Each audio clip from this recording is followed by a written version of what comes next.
Okay,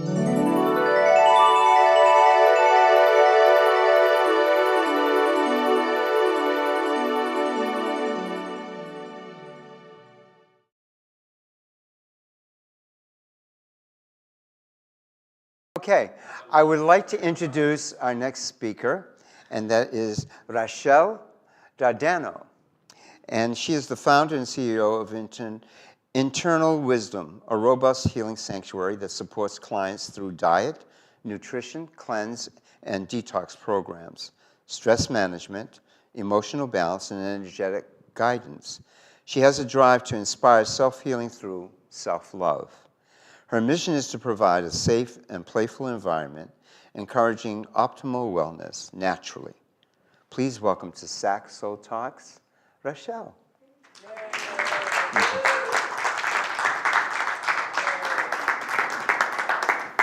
Thank you. It's my pleasure to be here, and I've so enjoyed the time so far this afternoon with each of you. Now, let's get serious. Who knew what they wanted to be when they grew up? When you're a little kid, what was it? A teacher. Teacher. Executive. Guitar player. Guitar player. Old. Great, yes. Broadway star. Broadway, oh yes. Who doesn't want to be famous, right? Well, what I can guarantee is that none of you wanted to grow up to be a colon hydrotherapist. Yeah. Nor did I. You can imagine the surprise on my mother's face when I told her, after having a long, very, very successful career in genetics and clinical diagnostics field, that I was going to quit everything and open up a healing center and do colon hydrotherapy. She quite literally looked at me and thought, "What? You're full of it. You must be full of it." But this is what I knew. Internal wisdom wasn't the next job that I was going to take, the next best job. But it was something that I was compelled to do. There was no choice, but it was an absolute yes. You're going to do this. You have to do this. That was an uncomfortable space for me to listen to my gut, because for years it had been so full and I'd been pushing it down, ignoring it, doing what other people do oftentimes, which is what is expected of us. I was a people pleaser. I knew how to get things done. I was competitive, and I was going to be number one at everything I did. Well, now I'm still number one at number two, but we'll get to that. This kind of knowing was very, very scary. You see, bottom line is I had no idea what it was that created joy for myself. At 33, I realized this. Driving home from a landmark education kind of a thing, I realized that I had no idea what that was. And for years, I had been holding on and holding down all of these great experiences. Some would say traumas, but now I say experiences. Effectively, I compartmentalized all of that tightly down into my belly, deep in there, suffering for years, and I thought I was doing a pretty good job of holding it down. You see children get hurt. No matter how much your parents try to protect you, you still have these things that happen. And then children hold on to them. It makes an indelible mark in your body. You start to act and do things out of those hurts that you wouldn't normally do out of your authentic self and out of love. And we lose our innocence. I became more competitive.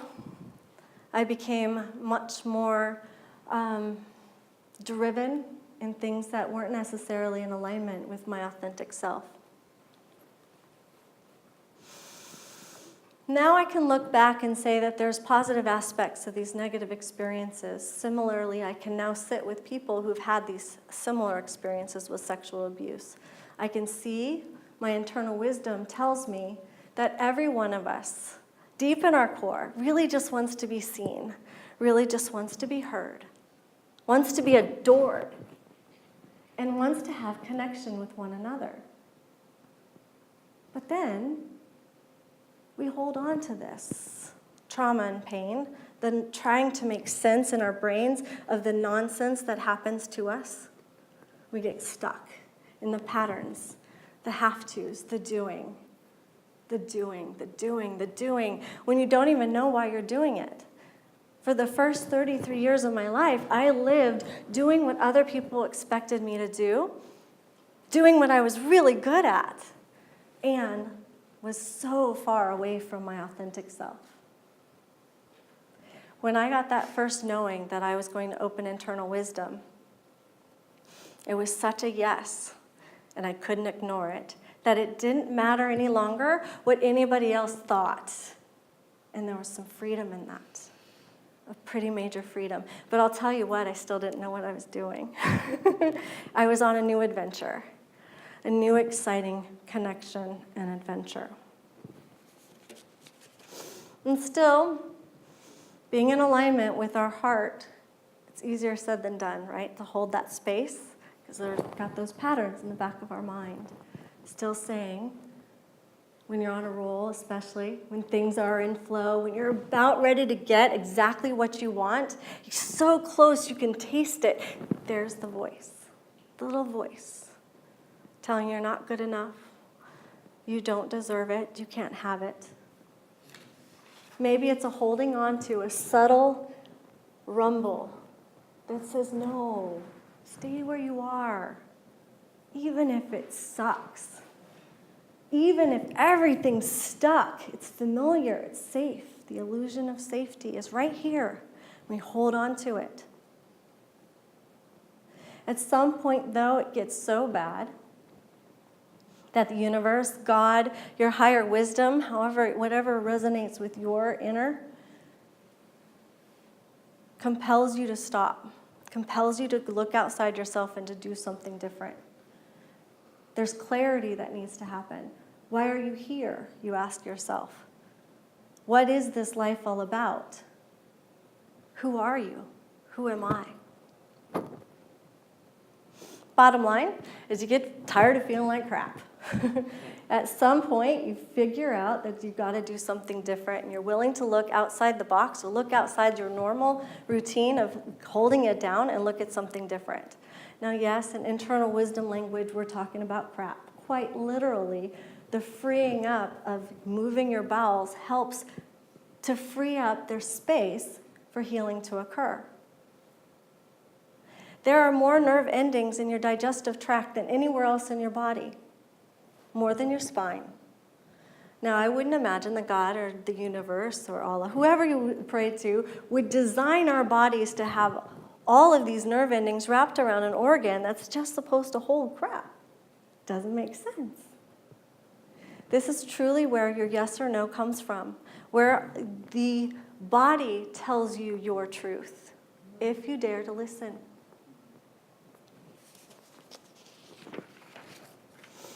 I became very curious with my background in clinical diagnostics. We were learning about gut health. We were learning about the human biome and how important it was, and making the association with the mental health. So let's talk about this a little bit. Where in your life have you become curious? What do you wonder about? What do you pause to ponder? Where do you pay attention to even just how it feels when the sunlight hits your skin, the deliciousness of the warmth? Back to IW question. When's the last time you took a really good poo? You know, when you were a kid, and you used to run outside and go, Mom, I went poop. I still have clients who do that to me, by the way. So let's just be real. It's these simple pleasures. It's these little things that bring us the most joy and actually can, if we pay attention, create the authentic self of love, self-love and acceptance. There's a certain quality that successful people have. They believe that things can be different. Our thoughts, feelings, our dreams, they all have an energetic to it, a physical energy, even though they're just in our minds. If we can imagine it, if we can commit to it, it can happen. That's what happened for me. I took that physical energy and those thoughts and feelings, and it was no wonder I had uterine cancer at 33. From the years of sexual abuse, my body held that lack of self-worth as a woman. My inability to be vulnerable with people and show them my heart.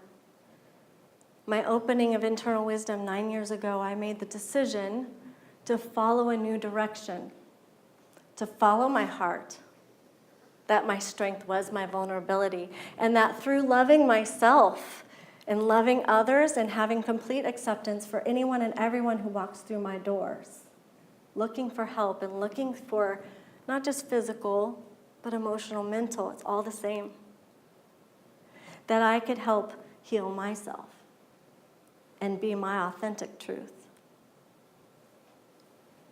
Now, I could go on and on about the multiple traumas that I've had in my life, from my brother committing suicide, the murder of my uncle and my grandfather, the cancer, of course, 2 of my best friends dying when I was in my 30s. But they're all experiences that I had that allows me access to sit with others who have experienced the same loss and pain and just be with them. In a space where maybe other people can't understand, I can. I know this for certain, that what we hold on to quite literally makes us sick and creates dis-ease within our bodies. So it's time to let go. So now we're going to talk a little bit about how the body doesn't lie. And we're going to take you to the colon hydrotherapy room because there's some wisdom there. We're going to call it poop yoga because I like jokes. And who doesn't like a poop joke, right?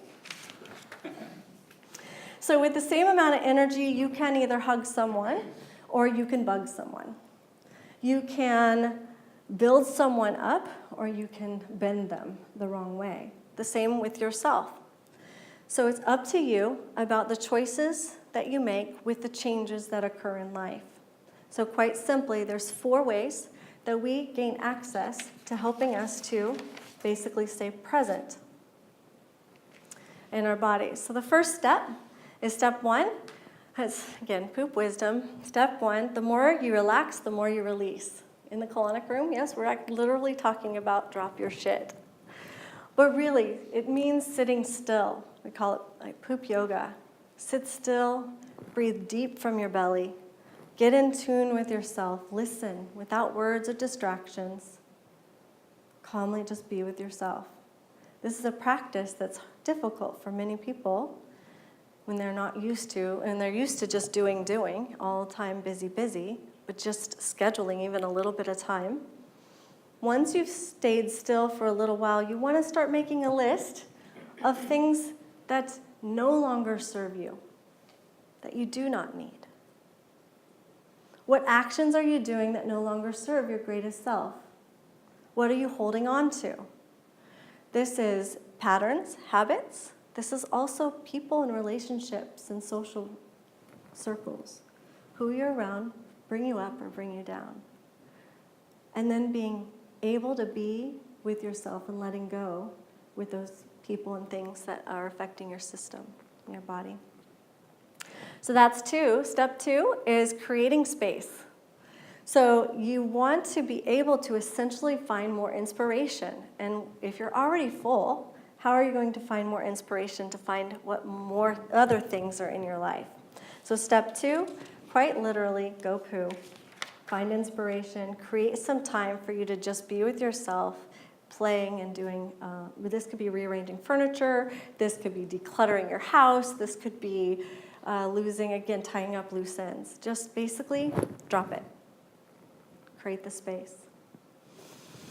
Step 3, laughter is your best medicine. Finding the things that really light you up. Laugh. Get your diaphragm working hard. Laugh as much as you can.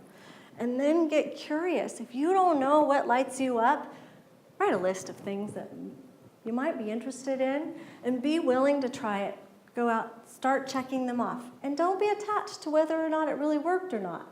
Some things I've tried that I thought would be fantastic, really, and other things I had no idea would be fun actually lit me up. I'll beat a drum. I had no idea or calling to beat a drum. Thank you.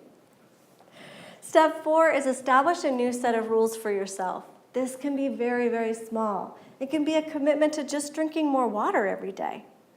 But make a commitment. Try to have it be something that lights you up, something that brings you joy. For me, it's dancing. I'm not a dancer, but I dance. I turn up the music. I won't even care who's singing. I won't know what the names of the songs are, who's singing it, but I will go along with it and just dance and free up my space. Ask Ben. I'm dancing down the halls all the time. Write it down, commit to it, and do it every day as a practice to spend more time in joy. These simple steps, followed consistently, will improve the quality of your heart in allowing more joy. Because at the end of the day, we all just want to be heard. We all want to be seen. We all want to be adored. And that's an inside job. Most people focus on the problems of the past, but that's not the way.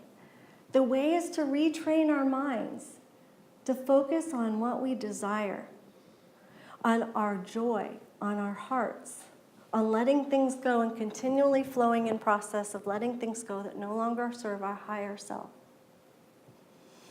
The bravest things that you can do when faced with life challenges is to take a few breaths, profess courage, and then act accordingly. That's consciousness hacking. That's what we do at Internal Wisdom. We help you to get in tune with your internal self. We help you to drop the things that are no longer serving you.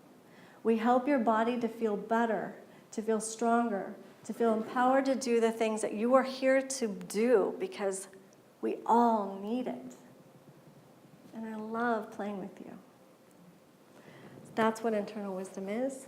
That's who I am now, and that's where I am here on this planet, this go around. So, thank you.